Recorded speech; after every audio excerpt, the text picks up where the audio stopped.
Let's just start. Let's just start. We got all kinds of things. Number one, let's start with Stephanie White. Stephanie White confirmed Caitlin will play 5-on-5 basketball somewhere. Athletes Unlimited is 5x5, but I doubt they can pay what somebody overseas could pay. If I am unrivaled, I go 5x5 today. I call up my biggest investors and say, look, we got an opportunity to get Caitlin Clark. The Indiana Fever's season-ending interviews have triggered massive backlash throughout sports media. WNBA Commissioner Cathy Engelbert faces unprecedented criticism from multiple angles, with calls for her immediate dismissal intensifying by the hour. Head coach Stephanie White verified that Caitlin Clark will participate in full-court basketball during the offseason. Athletes Unlimited offers this format, though their financial resources pale compared to international opportunities. Unrivaled presents the strongest domestic option, and insiders suggest they should immediately restructure to accommodate Clark's playing style. Major investors would likely jump at securing her participation. International circuits can easily offer seven-figure contracts, creating unusual scenarios where Clark's overseas games could draw 500,000 YouTube viewers from American fans. My biggest investors say, look, we got an opportunity to get Caitlin Clark in this league, and I go 5x5.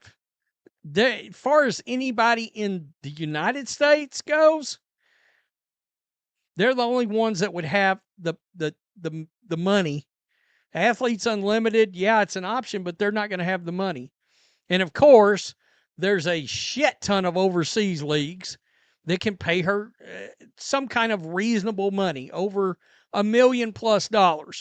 Speculation exists about Clark potentially launching her own off-season competition. Given LeBron James's plans for establishing both men's and women's leagues, and considering his connection with Clark through Nike, the sportswear giant could back such ventures financially. Regarding her physical condition, Clark revealed through reporter Chloe Peterson that her ankle problems prevented proper assessment of her groin injury. The ankle incident occurred during only her second complete practice after returning. Clark described it as among her worst sprains ever. The Fever organization missed a crucial opportunity to control the narrative immediately.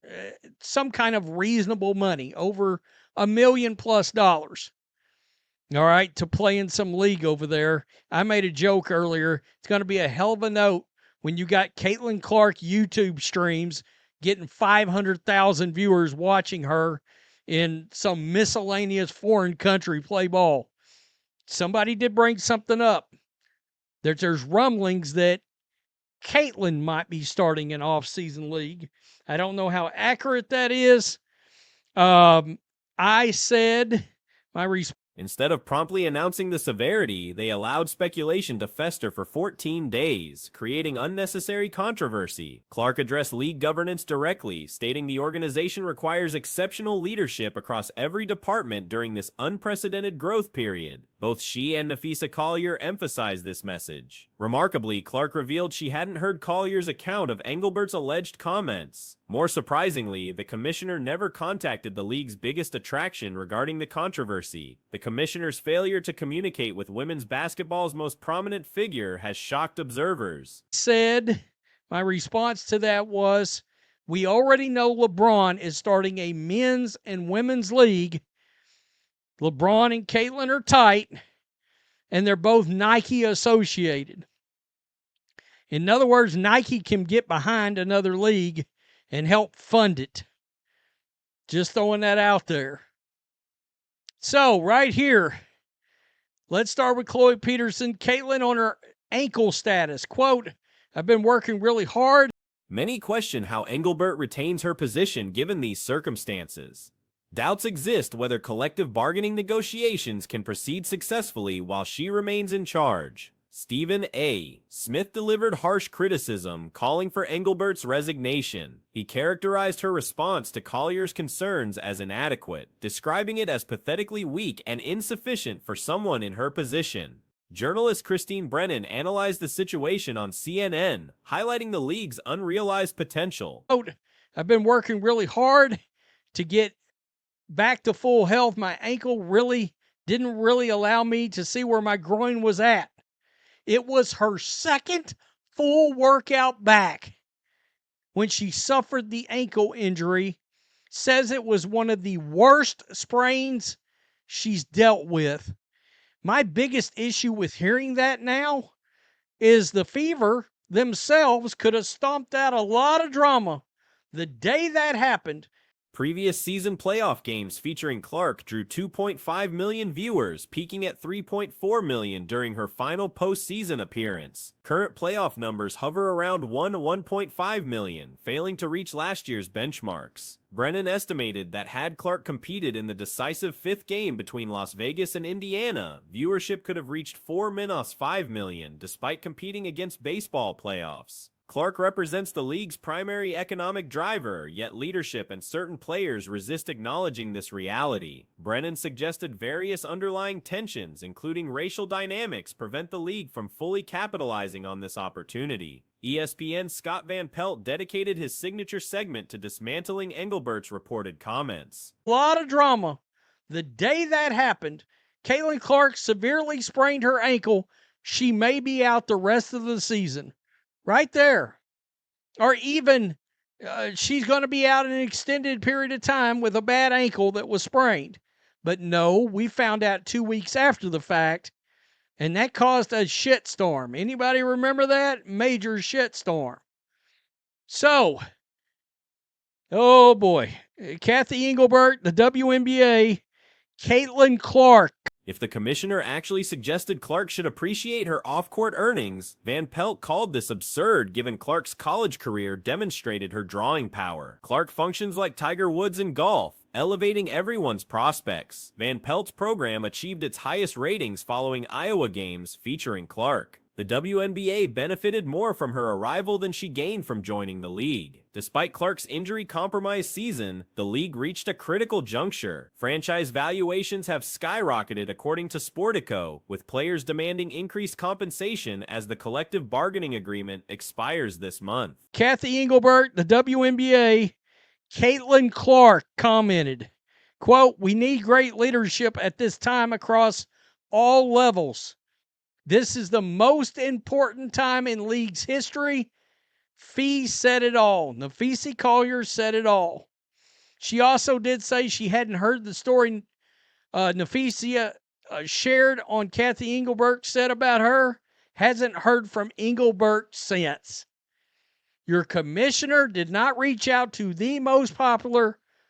Collier's public statements represented more than minor criticism. With finals beginning Friday, Van Pelt noted that NBA Commissioner Adam Silver typically addresses media before the NBA Finals. Engelbert must provide substantive explanation beyond expressing disappointment through press releases. The commissioner needs to clarify how any player, particularly Collier, could develop such perceptions and apparently speak for numerous colleagues. Gilbert Arenas offered perspective on Engelbert's approach, suggesting her messaging might have succeeded before Clark and Angel Reese entered the league. The commissioner's blueprint for handling player complaints about compensation became obsolete. Superstar in women's sports. The commissioner didn't call her about this.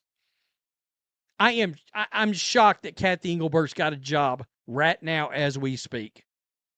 That she has not already been removed from leadership. And I don't know how they get a CBA done without her being gone first. Stephen A. Smith, and we'll just go from there because Cathy's getting. These rookies retired their parents before joining the WNBA. Their $60,000 league salaries meant nothing to individuals who earned millions during college. Reese, regardless of opinions about her, generated substantial off-court income. Engelbert confronts players who exceeded most team payrolls combined during their collegiate careers. The notion that these athletes should feel grateful becomes laughable. The league should appreciate that two college basketball phenomena brought their massive followings to the WNBA. These women are like, we're getting paid more, we're not playing basketball. It's pretty clear that's where they're at on this, regardless of how anybody feels about anything. So Sophie posted this on the 30th. I think this was after the game, after the semifinals loss. She said, can't make this season up. So much to be proud of. You better believe we are coming for everybody next season. So that. From day one, teams acquired private aircraft because of their arrival. Arenas emphasized that this outdated commissioner mindset demands immediate action. Such disconnect from reality justifies termination. NBA ownership groups with WNBA franchises understand Clark's value proposition. Commissioner Adam Silver recognizes her worth, expressing frustration when she wasn't selected for the Olympic roster. He acknowledged this significant oversight could have substantially advanced women's basketball globally. So that was her a couple of days ago. Now that the season is over, the heat of the battle, of course, she had a blown out MCL. She had surgery for it, and she's been in one of the walking, I don't want to call it a boot, a brace, knee brace. So right here, Sophie Cunningham, quote, "There's a potential lockout. I promise you we aren't going to play." Silver understands market dynamics. Social media metrics tell the story plainly. The WNBA's official Instagram account has 3.5 million followers. Caitlin Clark individually commands 3.6 million. One player surpasses the entire league's following. Engelbert's tenure appears finished. Those defending the commissioner face legitimate questions about their judgment. There's a potential lockout. I promise you we aren't going to play until they give us what we deserve. That's kind of where it's headed, unfortunately, which would be the dumbest basketball decision business-wise ever, considering the momentum that the W has. Bravo. She gets it. She absolutely gets it. If you end up in a lockout, it is disastrous. Disastrous. After what has been built the last... The rationale behind such support remains incomprehensible. Regarding Collier specifically, while her advocacy proves welcome, questions arise about her ownership stake in a competing league. Additionally, where were these veteran voices when Clark endured targeting throughout the season? Numerous players across the league noticed deteriorating playing conditions for months, with increasingly dangerous fouls and unwatchable sequences becoming routine. This situation was destined to reach a breaking point and overflow into public discourse. Sophie Cunningham's situation represents another developing storyline requiring attention as the off-season unfolds. 18 months for this basketball league, and all these fans come in. I always refer back to this. People forget MLB was dead for 5 years after they closed the season down in 94. That did a ton of damage. WNBA has not got the kind of gravitas that Major League Baseball has. Sophie Cunningham made significant waves with her recent statements regarding WNBA Commissioner Cathy Engelbert, fellow player Napheesa Collier, Caitlin Clark, and her own professional trajectory. While much attention focused on her critique of league management, several other crucial elements deserve examination, particularly her remarks concerning a possible work stoppage and collective bargaining negotiations. The consensus among players appears straightforward. Enhanced compensation without continuing play remains their priority, regardless of differing viewpoints on various matters. Following the semifinals defeat on the 30th, Cunningham expressed pride in the campaign despite the disappointing conclusion. She declared the squad's determination to dominate opponents in the upcoming campaign, signaling unfinished business after recovering from her MCL injury that required surgical intervention and ongoing rehabilitation with a knee support device. Addressing the contract negotiations, Cunningham issued a stark warning about the possibility of a work stoppage. Just don't. You can lose momentum quick. So, Sophie Cunningham's future. Right here. Cunningham is an unrestricted free agent this offseason, Chloe Peterson says that she will entertain other teams, other offers. Quote, but my hope is I've had a great time here. I would like to continue that. I might be blonde, but I can't just not look at. She emphasized the players' collective resolve to refuse participation until receiving appropriate compensation, calling such a scenario unfortunate yet increasingly probable. She recognized this would represent catastrophic mismanagement from a commercial standpoint, particularly given the substantial traction the league has gained recently. The assessment proves accurate. Any labor dispute would be devastating. Following the remarkable growth witnessed over the previous 18 months and the influx of new supporters, a stoppage could prove fatal. Historical precedent exists with Major League Baseball's 1994 season cancellation, which left that sport struggling for half a decade afterward. The damage was immense. They can't just not look at other opportunities. She also said the following, Sophie Cunningham, on if she wants to return to the Fever. Quote, I have loved being here, and I don't think that's news to anybody. I've been in the league 7 years. I've never been a part of a team like this. All right, so she's saying she loves being with the Indiana Fever. She would like to stay, but she's going to listen to other teams. The WNBA lacks the institutional strength and cultural footprint that MLB possessed, making recovery from momentum loss extremely challenging. Regarding Cunningham's contractual status, she enters unrestricted free agency during the upcoming offseason. According to reporter Chloe Peterson, while Cunningham will consider propositions from various organizations, her preference involves continuing with her current situation. She acknowledged her intelligence extends beyond her appearance, stating she cannot ignore alternative possibilities despite her satisfaction. When questioned about returning to the Fever organization, Cunningham expressed genuine affection for her experience, noting nothing surprising about her positive feelings. Throughout her 7-year professional career, she has never encountered a comparable team environment or culture. Going to listen to other teams. I saw Kelsey Mitchell's comments earlier too about she's going to get her family involved, this and that and the other. People are angry with me. I think Kelsey leaves. And I've said it for months now. I guess nobody's paid attention. I've said it on videos. I've said it on X. I think Kelsey leaves. I've just had this feeling, probably the last 3 months. I see this. The only thing I would caution Kelsey and Her enthusiasm for remaining with the Indiana franchise is evident, though she intends to evaluate opportunities from competing organizations. Earlier statements from teammate Kelsey Mitchell about involving relatives in her decision-making process generated controversy.